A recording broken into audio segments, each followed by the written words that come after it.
What up, Space Fam? Goes in here from Anime Outpour, and I'm back at it again to discuss the latest and craziest updates in the One Piece story. Today we got a lot of exciting and insane developments concerning Sanji and his fight, so make sure to stay tuned for this one. If you do enjoy seeing these One Piece reviews and want to keep them coming, you know what to do. Channel the Pirate King within and smash that like button with no mercy. Remember, smashing that like button is Pirate King energy and passing is Orochi energy, so choose wisely. If you haven't, make this the video you subscribe, and this is crucial. Hit that notification bell to turn on all notifications or you will miss future One Piece videos and updates. And lastly, while you wait for the next chapter to drop, feel free to check out my huge and growing One Piece playlist that includes videos on all the Yonko, Warlords, Admirals, and much more. Link to that is in the description. And without further ado, let's jump into it, spoilers and all. This chapter is fittingly called Sanji vs. Queen, and Zoro and King had a chance to shine recently, so it makes sense we get to see what Sanji's up to this time around. Although there's been an understandably big focus on Zoro in the Wano arc, Oda did not neglect Sanji either, and his developments in this arc have been fascinating as well. However, before we get into the fight itself, we catch up with that woman, the one Sanji apparently hit. That definitely hasn't been completely explained since Sanji didn't remember a thing. It looked bad and fans even started talking about an evil Sanji, but there's definitely some missing pieces we need to fill in, and we do get them in this chapter, which is huge. For now though, this girl is so nice she's thinking about Chuji rather than herself. All of this is making the idea of Sanji being cruel to her all the more terrible. Then we jump to Momo, who is still a dragon and even says he's as much of a dragon as Kaido. If need be, he comments that he can grab Kaido's flame clouds if he can't force the island back. Thus it looks like he's considering removing Kaido's flame clouds and sending the island plummeting if he has to, since at least then the people of the Flower Capital, his people, might survive, especially if Yamato deals with those weapons. Oda's doing a great job of building tension here. I can only imagine how insane this will be in the anime with all these top tier fights going on at the same time, and in the background, the time limit of the island hitting the capital is fast approaching. This is a great moment for Momo as well, as he's completely manned up here saying, "This island will not destroy the Flower Capital while I still draw breath." This is a far cry from the crybaby he understandably used to be. After all, he is still very young, at least mentally right now. Now, yeah, he's still probably afraid, but he's willing to sacrifice his life before he abandons his people. He's showing here that he's truly a great leader. Now we rejoin the fight between Queen and Sanji. Suddenly, Queen starts launching attacks that Sanji's brothers use. We got laser beams from the eyes, the electricity that accompanies the move Henry Blazer, an amazing name for a move by the way,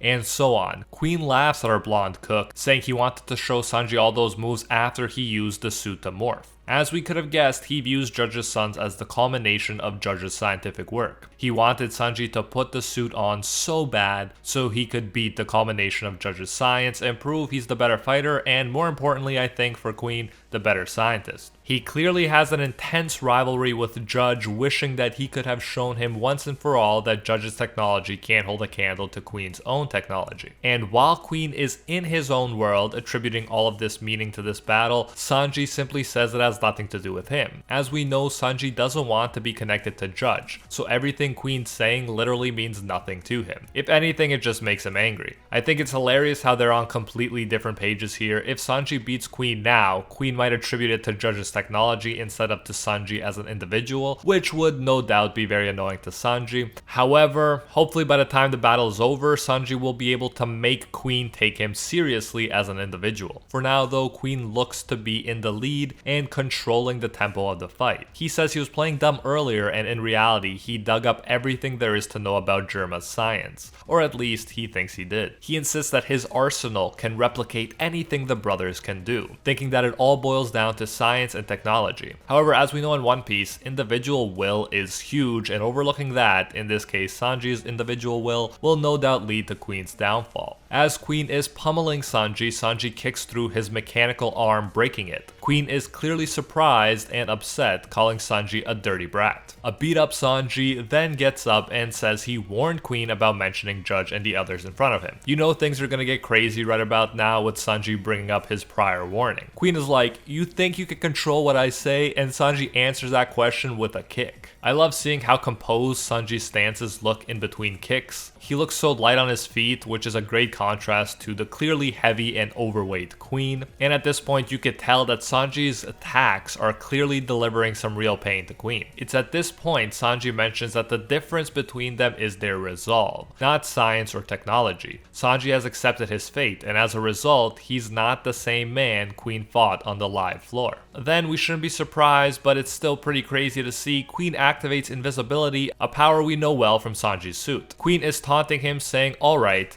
show me how you've changed." This is such a great fight for Sanji because we know he has had issues with his family, and Queen takes all of their powers and combines them within himself. Thus, he can serve as the perfect symbolic outlet for Sanji to take out his frustrations about his family. Credit goes to Oda for how well thought out his matchups are. It's not just about relative strength levels. They're well constructed thematically as well. Anyways, back to the fight, and Sanji disappears to Queen's shock. Queen decides it's because he's moving faster than the eye can see, so he'll just wait until Sanji runs out of stamina. At this point, we see a mouse running into the battlefield, and this mouse is the Chuji that the lady was looking for. She's chased him here, and we finally get the answers that we've been looking for. Queen recognizes her as Osome, the lady that refused his summons not once or twice, but dozens of times. Wow, that is a lot of rejections. He says she even refused him today, even though she seems fine according to him. Queen, clearly upset by all her rejections, says he guesses he hasn't dished out enough divine punishment yet, and tells her to have some more as his invisible self moves in to hurt her. Before he can do it though, Sanji steps in. He comments on his exoskeleton, enhanced strength and speed. He'll use them all to improve his attack. His exoskeleton paired with his armament hockey training means his legs